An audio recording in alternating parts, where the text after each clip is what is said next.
présente Joanie Robitaille, je suis une enseignante de français et aujourd'hui j'aurai le plaisir de vous parler du cadre de référence de la compétence numérique.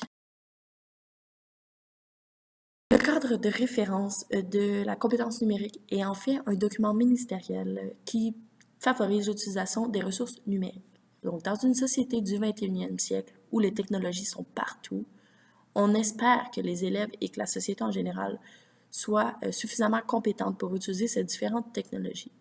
Alors, pour ce faire, ce cadre de référence a comme objectif de montrer à utiliser les différentes ressources numériques afin de maintenir un haut niveau de compétence. Pour y arriver, on favorise le développement du numérique en éducation, de même que le développement de l'esprit critique, quant à cette utilisation du numérique.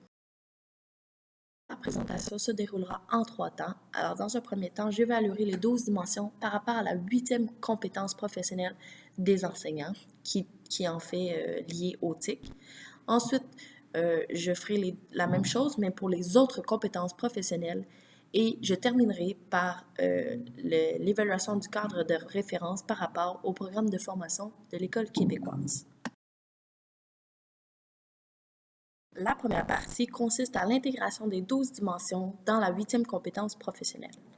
Ce que je vais faire, c'est que je vais résumer dans mes mots les différentes dimensions et je vais essayer d'apporter certains éléments propres à mon champ d'enseignement, c'est-à-dire le français.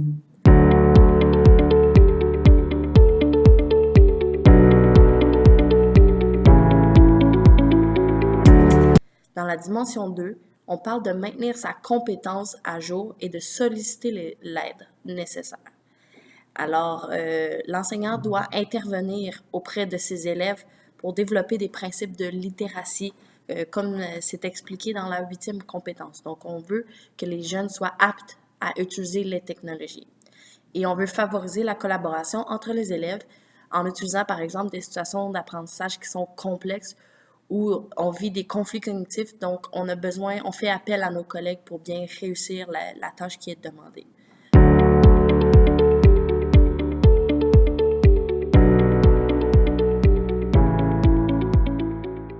Pour ce qui est de la dimension 4, on mobilise sa culture.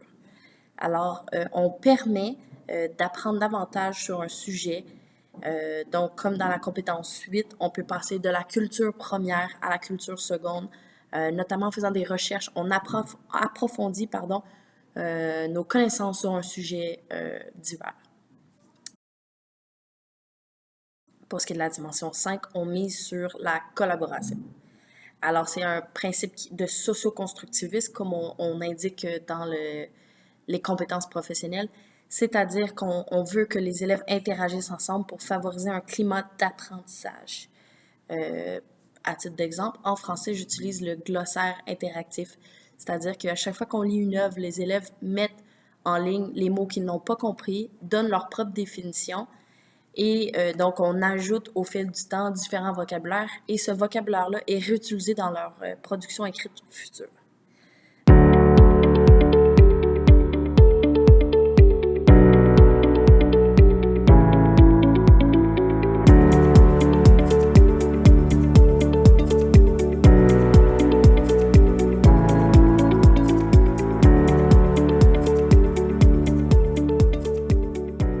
Pour ce qui est de la dimension 9, on parle du développement professionnel. Donc, cette dimension-là touche, d'après moi, un peu plus à la compétence de l'enseignant.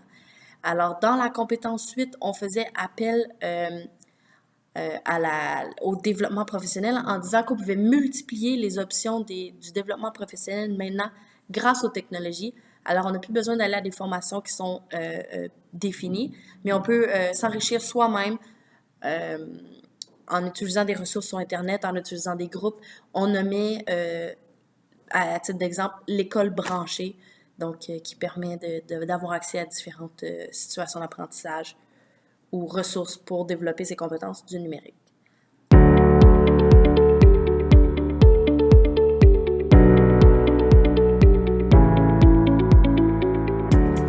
Pour ce qui est de la dimension 11, c'est développer la pensée critique. Alors, ça, c'est une des composantes de la compétence 8.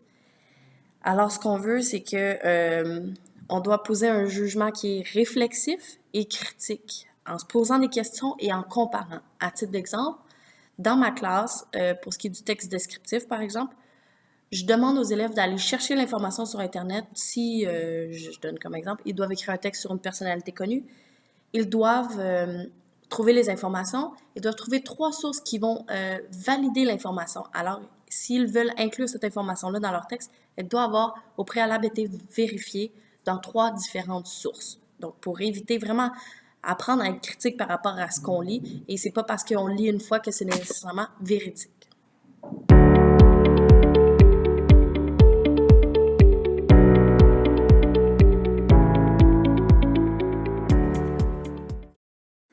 Dans la deuxième partie, on tente de faire un lien entre les 11 autres compétences professionnelles et les 12 dimensions du cadre de référence. Évidemment, on les retrouve un peu partout, les dimensions, mais j'aimerais vous pointer quelques exemples pertinents. À titre d'exemple, la compétence 1, on retrouve la dimension 4 ainsi que la dimension 11. Essentiellement, on essaie d'avoir une attitude réflexive sur le sujet et on construit des liens avec la culture des élèves. On veut passer d'une culture première à une culture seconde. Des exemples concrets en classe seraient par exemple de faire des liens entre un événement historique et des événements qui ont lieu dans un livre qu'on est en train de lire avec les élèves qu'on est en train d'analyser. Pour ce qui est de la compétence 4, on met à la disposition les ressources nécessaires pour les élèves. Personnellement, j'utilise Google Classroom pour tout ce qui est partage de documents et de notes de cours. Il y a aussi la 10e dimension qui favorise les forums de discussion qui servent à guider les élèves. Une autre compétence serait la 11e qui touche encore une fois 2 dimensions. La première serait de la deuxième dimension en s'appropriant les technologies pour le maintien de sa propre compétence. À titre d'exemple, pour moi, j'utilise des nouvelles technologies pour chacune des situations d'apprentissage que j'entreprends avec mes élèves. Une autre dimension, ce serait la dimension 9 qui explique qu'on doit utiliser des éléments pour vraiment maintenir sa compétence. Alors, à titre d'exemple, j'utilise l'école branchée ou encore AlloProf, qui sont des sites pédagogiques qui nous permettent de maintenir un haut niveau de compétences comme enseignant.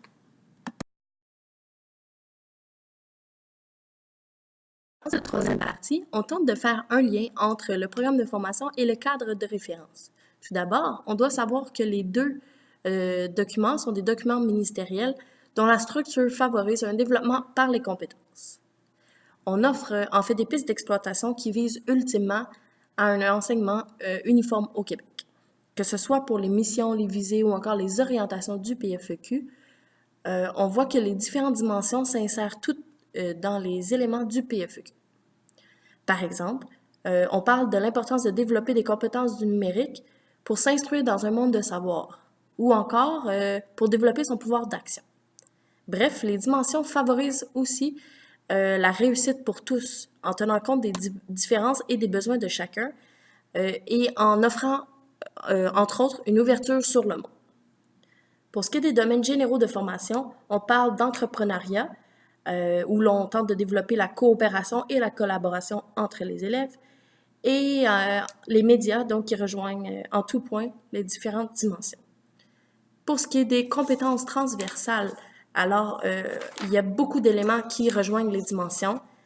Par exemple, il y en a qui sont directement liés à l'utilisation d'éthique ou, entre autres, mettre en œuvre sa pensée créatrice, son esprit critique et se donner des méthodes de travail efficaces.